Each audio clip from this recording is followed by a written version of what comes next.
Immer wieder fragen mich Unternehmer in der Beratung, kann ich mein deutsches Einzelunternehmen behalten, wenn ich auswandere? Ob das geht oder nicht und was die steuerlichen Implikationen sind, darüber wollen wir in diesem Video sprechen. Noch ein kurzer Hinweis in eigener Sache. Ich weiß ja, dass viele von euch planen, zum Jahreswechsel auszuwandern. Deswegen haben wir in der zweiten Jahreshälfte 2024 noch einige interessante Seminare und Workshops für Auswanderer geplant. Bei allen unseren Seminaren geht es um Themen wie rechtssichere Steueroptimierung im Ausland, Vermögensschutz außerhalb der EU und natürlich auch zweite Staatsbürgerschaften. Neben einem intensiven Kurs- und Seminarprogramm gibt es immer viel Raum für Networking bei unseren Events. Networking mit mir, mit Daniel und natürlich den anderen Teilnehmern. Das Beste ist, dass dein Ehepartner, Lebenspartner oder Geschäftspartner kostenlos zum Seminar, zum Workshop mitkommen kann. Alle weiteren Informationen zu unseren Seminaren und Workshops findest du im ersten Kommentar zu diesem Video. Ich würde mich freuen, dich bei einem unserer Events dieses Jahr kennenzulernen. Wer als Unternehmer ins Ausland umzieht, der muss sich mit allerhand steuerlichen Fallstricken hier zurechtfinden. Es gibt Dinge wie die Wegzugsteuer, es gibt Dinge wie die Entstrickungsbesteuerung, Funktionsverlagerung und so weiter und so fort. Viele Begriffe, die man hier beachten muss. Für viele stellt sich die Frage, wenn ich ins Ausland umziehe, kann ich mein deutsches Einzelunternehmen behalten? Wenn also zum Beispiel jemand in Deutschland ein Hotel besitzt in Form eines Einzelunternehmens, dort gibt es Angestellte, dort läuft der Betrieb weiter. Wenn er ins Ausland umzieht, dann möchte er natürlich nicht so ohne weiteres hier alles umstrukturieren. Dann möchte er das einfach so weiterlaufen lassen, ins Ausland gehen und dann eben in Deutschland weiterhin Steuern auf die Gewinne bezahlen. Das lässt sich natürlich leider nicht vermeiden. Ist sowas steuerlich möglich oder nicht? Sind hier Probleme zu erwarten?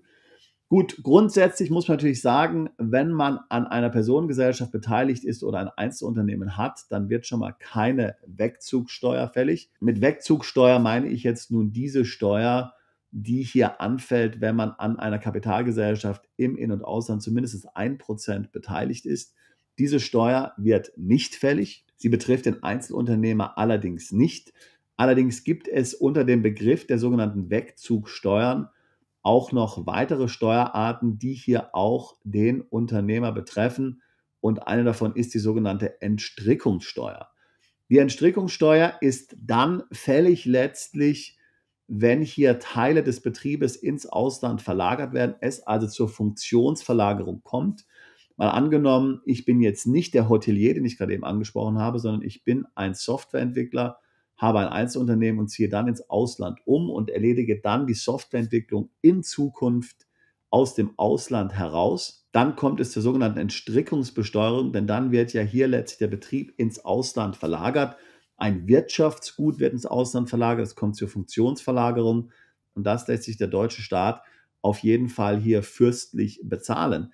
Da wird dann nämlich das Unternehmen bewertet. Du hast vielleicht schon gehört, vereinfachte Ertragswertmethode im Worst Case, das heißt der Durchschnittsgewinn der letzten paar Jahre mal 13,75, da kommen unglaubliche Summen zusammen. Das müsste also ein Einzelunternehmer bezahlen, wenn er ins Ausland geht. Wenn allerdings die Betriebsstätte nicht ins Ausland abwandert, dann ist es natürlich eine andere Sache. Kommen wir zu dem Beispiel zurück, was ich gerade eben gesagt habe. Hier hatte ich ja von einem Hotelier gesprochen. Hier gibt es ein Hotel, hier gibt es ein Einzelunternehmen, da gibt es die Betriebsstätte, das Gebäude, das Hotelgebäude, da gibt es Mitarbeiter, da gibt es jemanden, der hier letztlich den Betrieb managt, wenn der Eigentümer im Ausland ist. Im Ausland liegt also somit keine Betriebsstätte vor. Das Hotel wandert ja nicht ins Ausland ab. Es gibt keine Funktionsverlagerung. Alles bleibt in Deutschland. Und dann kann ich natürlich auch auswandern, so ohne weiteres. Da ist dann steuerlich in Deutschland nichts zu bedenken. Es ist eben sehr wichtig, dass hier keine Betriebsstätte im Ausland ausgelöst wird. Wird nämlich diese Betriebsstätte ausgelöst, das heißt, führe ich jetzt zum Beispiel die Geschäftsleitung dieses Betriebes aus dem Ausland, dann liegt ja somit im Ausland ein Ort der Leitung vor. Das löst üblicherweise eine Betriebsstätte aus. Das heißt, die Unternehmensgewinne wären dann wenigstens teilweise im Ausland zu versteuern.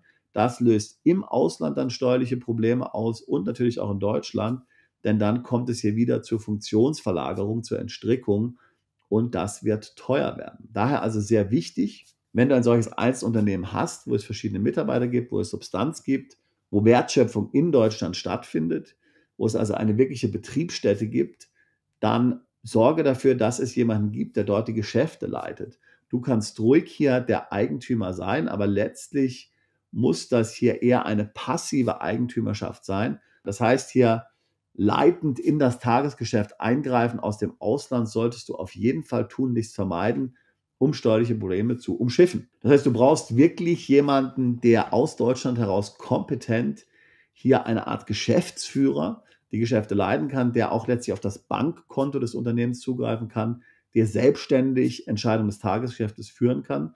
Und du kannst natürlich dann bei Besuchen in Deutschland hier strategische Unternehmensentscheidungen treffen, aber eben nicht aus dem Ausland heraus. So, wenn diese Bedingungen erfüllt sind, dann kannst du ins Ausland umziehen. Wie gesagt, die klassische Wegzugsteuer, Beteiligungen an Kapitalgesellschaften über 1%, die gibt es nicht beim Einzelunternehmen. Das heißt, davon bist du befreit. Aber wie gesagt, die Entstrickungssteuer könnte ein Problem sein. Kommt es aber nicht zur Entstrickung, hast du natürlich auch kein Problem. So, kommen wir aber nochmal zu meinem Beispiel von vorhin zurück, wenn es wirklich um ein Ein-Mann-Unternehmen geht, zum Beispiel den Softwareentwickler, der jetzt ein Einzelunternehmen in Deutschland hat. Wenn der ins Ausland umzieht, dann wandert ja die Betriebsstätte mit, dann kommt es zur Funktionsverlagerung und er fällt somit möglicherweise auch unter die Entstrickungsbesteuerung, denn nun arbeitet er ja nicht mehr von Deutschland aus, sondern aus dem Ausland. Deutschland hat kein Besteuerungsrecht mehr.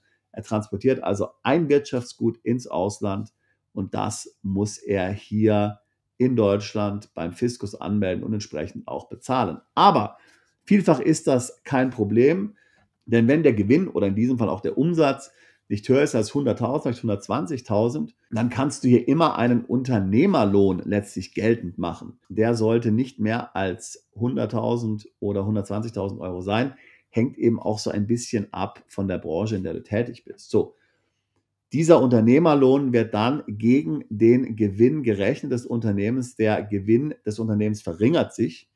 Und wenn du jetzt, sagen wir mal, 100.000 Umsatz machst oder das 100.000 Ertrag in dem Unternehmen, jetzt gerade hier zum Beispiel als Freelancer, als Softwareentwickler, du zahlst ja das als Unternehmerlohn aus, dann bleibt ja hier faktisch als Unternehmensgewinn null übrig, zumindest im Sinne der Bewertung. Denn dann kann es ja ruhig zur Entstrickung kommen. Das Ergebnis ist ja dann nach wie vor, dass du hier keine Steuern bezahlen musst, denn es gibt letztlich keinen verwertbaren Gewinn, der hier für die Entstrickungsbesteuerung herangezogen werden könnte. Das heißt, die meisten Freelancer, das heißt die meisten Einzelunternehmer, die einen solchen Umsatz bzw. Gewinn haben, sollten ja eigentlich kein Problem haben. Wenn du aber dann einen höheren Umsatz und Gewinn machst, dann kann es schon etwas komplizierter werden. Möglicherweise musst du dann einen Wirtschaftsprüfer dazu nehmen. Dieser Wirtschaftsprüfer kann dann das Unternehmen bewerten. Auch hier wird er vielfach zu der Meinung kommen, dass das Unternehmen letztlich nicht viel wert ist. Das heißt, auch wenn du jetzt mehr als 100 oder 120.000 hier Gewinn erwirtschaftest, solltest du dir nicht unbedingt Sorgen machen. Der Wirtschaftsprüfer findet hier in der Regel Werte. Es ist eben einfach nur nicht so simpel wie mit dem Unternehmerlohn. Man muss eben dann eher in die Zukunft schauen. Man muss schauen, wird sich das weiter so entwickeln? Was sind hier potenzielle Probleme in der Zukunft? Wie lange wird es das überhaupt noch machen? Was gibt der Markt her? Wie nachhaltig ist das wirklich und so weiter und so fort. Und auch dann kommt möglicherweise der Wirtschaftsprüfer wieder zu dem Schluss, dass auch ein solch gut laufendes Einzelunternehmen vielleicht nur sehr wenige Euro wert ist. Und da muss man vielleicht ein bisschen Steuer dann bezahlen. Es sind aber auf jeden Fall nicht die sehr großen Beträge, sondern vielleicht dann ein paar Tausend.